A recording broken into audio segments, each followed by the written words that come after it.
Today in Corsair Labs, we're going to show you how to install and configure the new Dominator Airflow Platinum. The Dominator Airflow Platinum comes with two brackets.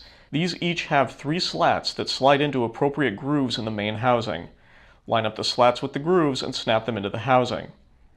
Next, using the included 8 screws and a small Phillips head screwdriver, secure the brackets. The brackets are slightly flexible. Gently bend one of the brackets outward and wrap the Dominator Airflow Platinum around the clamps on the memory slots and adjust until the unit is in place. Connect the PWM fan leader to one of the fan headers on the motherboard.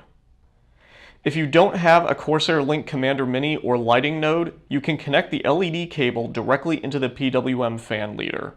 To enable software fan control, connect the LED cable to the LED channel on your Corsair Link Commander Mini, or use one of the LED channels on your lighting node.